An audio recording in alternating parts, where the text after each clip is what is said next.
My condolences to every one of us, practitioners of Nollywood.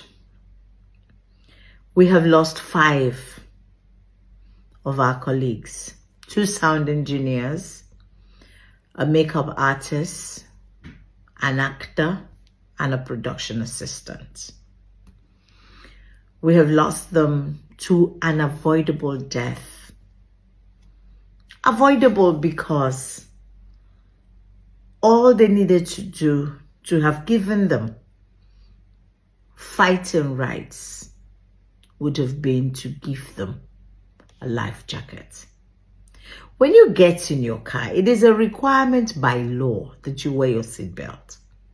When you board an aircraft, by law and by practice, you wear your seatbelt. When you get on the boat, you wear your life jacket. Now you get to a jetty and the boat driver says there are no life jackets. You tell him, thank you very much. As a producer who is expected to be prepared, you should have made arrangements for life jackets. Just in case the boat driver didn't have them, you will dress your own people up because by law and by practice, you wear your life jackets. For those of us who are from the riverine, some of us can swim, some of us understand the tide, and so we may be able to speculate. But for a group of people who are not good swimmers, don't understand the tide, you put them in the boat without a life jacket, and you have the man ferrying them as an excited young man who has his ears blocked with earpod, probably listening to some music, and then he's the one ferrying people. No preparedness for anything. No guard, nothing. The artist is nothing to an inept producer. You put them. And even the people themselves, you have your rights as an actor. You need to know that you have rights. You should be able to say, I don't have a life jacket. I'm not going anywhere. I don't swim. Because you have right to a body double. If they don't like it, they can get someone else. You will not die. There's several other roles that you can play. Yes, money is hard, the economy is hard. But you see, life is priceless.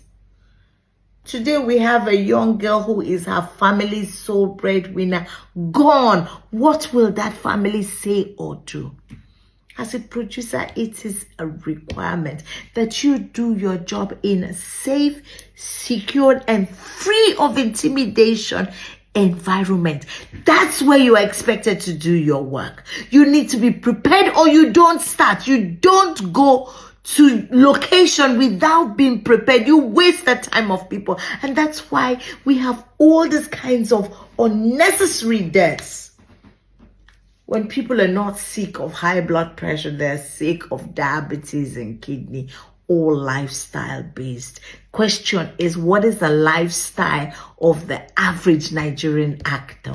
And I'll tell you, work 18 hours, eat chaff instead of food. It's carbohydrate that comes too late sometimes. People work and then they eat at 12 midnight just before bed. And what do you think all that blood sugar will do? When that yam or rice or gari breaks down, it becomes sugar, abi? And then people start, when it starts, most times before you know, all the money that they have worked up that period and saved up, all of it goes back to doctors. And then when nobody can carry it anymore, we come to the public, cap in hand. Emeka rulers, where are you?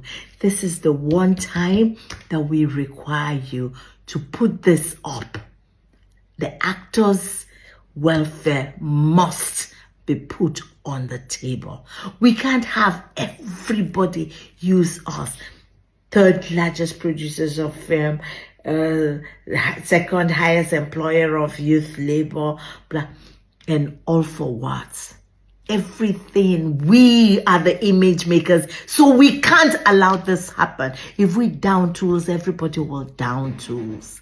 Let's put the actors' welfare on the table. We can't take one more unnecessary death. This death was avoidable. If the actors stood their ground and said, no, we're not boarding until we have life jackets, somebody will be alive today. If the producer made arrangements and ensured that there were life jackets, today the story will be different. So nobody should talk to me about faith. There is no faith. You people think all that God did was just so you can die untimely and in this manner. Look, actors' welfare on the table, please.